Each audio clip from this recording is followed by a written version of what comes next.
16 नवंबर 2025 को बांग्लादेश की international crimes tribunal यानी आईसीटी ने आउस्टेड प्रधानमंत्री शेख हसीना और उनके पूर्व गृह मंत्री असदुज्जमान खान कमाल को अनुपस्थिति में क्राइम्स अगेंस्ट ह्यूमैनिटी के लिए मौत की सजा सुनाई।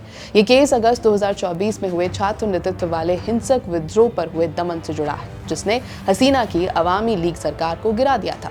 ट्राइब्यूनल ने हसीना को 3 आरोपों में दोषी पाया। पहला, हिंसा भड़काने, दूसरा, हत्याओं के आदेश देने और प्रदर्शनकारियों के खिलाफ सैन्य बल के सीधे इस्तेमाल के लिए।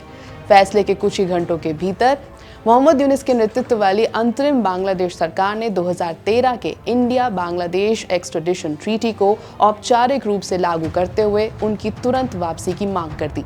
बांग्लादेश का कहना है कि भारत कानूनी रूप से बाध्य है कि वो हसीना को सौंप जाए। एक्सट्रेडिशन ट्रीटी कहती क्या है? 2013 की इंडिया बांग्लादेश एक्सट्रेडिशन ट्रीटी इस विवाद का मुख्य कानूनी आधार है। ये तय करती है कि किन परिस्थितियों में दोनों देश एक दूसरे से भगोड़ों की वापसी की मांग कर सकते हैं। किसी भी अनुरोध के मान्य होने के लिए आवश्यक हैं कुछ पॉइंट्स। सबसे पहले, अपराध ऐसा हो जिसका दंड न्यूनतम 1 वर्ष की कैद हो। दूसरा, आरोपी पर औपचारिक तौर पर आरोप या दोष सिद्ध हो गए हों।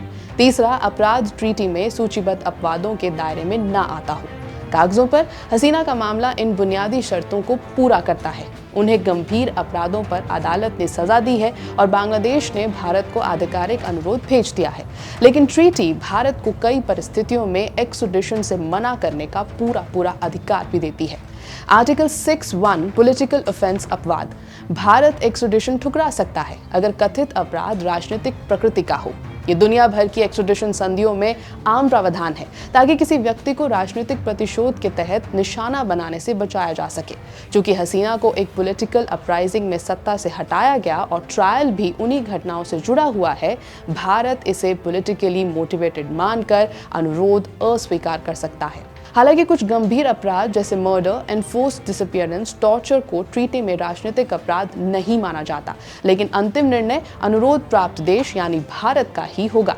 Article 8(3) good faith and justice safeguard. Bharat extradition से मना कर सकता है अगर अनुरोध गुड फेथ में ना किया गया हो, जस्टिस के हित में ना हो या राजनीतिक प्रतिशोध से प्रेरित हो। हसीना की कानूनी टीम का यह तर्क कि फैसला पक्षपाती, अनुचित और गैर वैध सरकार द्वारा प्रभावित है, इन अपवादों को और मजबूत बनाता है। तो भारत के पास क्या क्या विकल्प हैं? कानूनी, राजनीतिक और रणनीतिक संतुलन। बांग्लादेश के दावों के विपरीत भारत किसी भी स्थिति में बिना शर्त हसीना को सौंपने के लिए बाध्य नहीं है। नई दिल्ली के सामने एक जटिल विकल्प है जिसमें कानून, कूटनीति, मानवीय पहलू और भू राजनीतिक हित सब कुछ शामिल है। एक्सट्रेडिशन स्वीकार कर उन्हें सौंपना अगर भारत आश्वस्त हो कि ट्रायल अंतर्राष्ट्रीय मानकों पर खरा उतरा और उन्हें टॉर्चर या एक्स्ट्रा जुडिशियल किलिंग का खतरा नहीं होगा। दूसरा, एक्सट्रेडिशन से इनकार कर देना, ये कहते हुए कि मामला राजनीतिक है, ड्यू प्रोसेस नहीं हुआ या मानव अधिकार खतरे में है। यह आर्टिकल 6(1) या 8(3) के तहत किया जा सकता है। तीसरा, फैसला ही टाल देना, ध्यानपूर्वक जांच, डिप्लोमेटिक एश्योरेंस, सुरक्षा गारंटी और निष्पक्ष अपील प्रक्रियाओं के आश्वासन का इंतजार करते हुए। चौथा, थर्ड कंट्री या यूएन मध्यस्थता। भारत हसीना को किसी न्यूट्रल इंटरनेशनल बॉडी या तीसरे देश को सौंपने का प्रस्ताव दे सकता है, जैसा कि लिबिया के लॉकरबी मॉडल में हुआ था।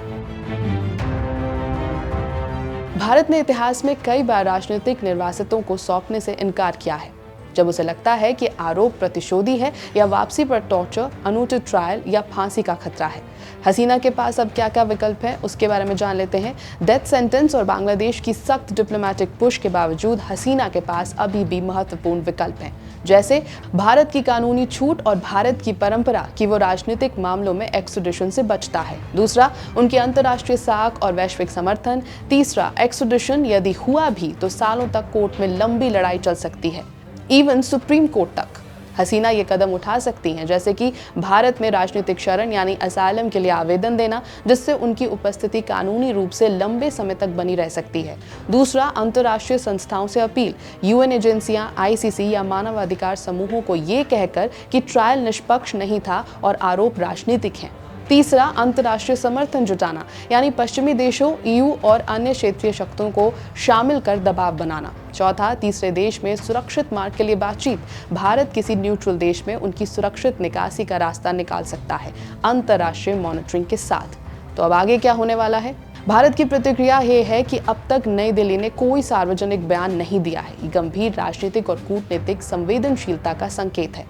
बांग्लादेश का दबाव बढ़ता जा रहा है। ढाका आगे और कड़े डिप्लोमेटिक नोट भेज सकता है, लेकिन अंतिम निर्णय भारत का ही रहेगा।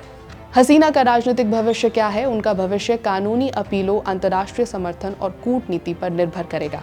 भारत बांग्लादेश संबंध, भारत का यह निर्णय दोनों देशों के भरोसे और रणनीतिक संबंधों को आने वाले वर्षों के लिए प्रभावित कर सकता है। यानी हसीना का भविष्य अनिश्चित है, लेकिन अंतर्राष्ट्रीय कानूनी मानकों और भारत की ट्रीटी छूट को देखते हुए एक्स्ट्राडिशन अभी निश्चित नहीं माना जा सकता। उनके पास विकल्प समाप्त नहीं हुए हैं, बल्कि ये उनके राजनीतिक अस्तित्व की एक नई शुरुआत हो सकती है। इस खबर पर एबीपी लाइव की नजर बनी हुई है। यह एबीपी लाइव, मेरा नाम है श्वेता शर्मा।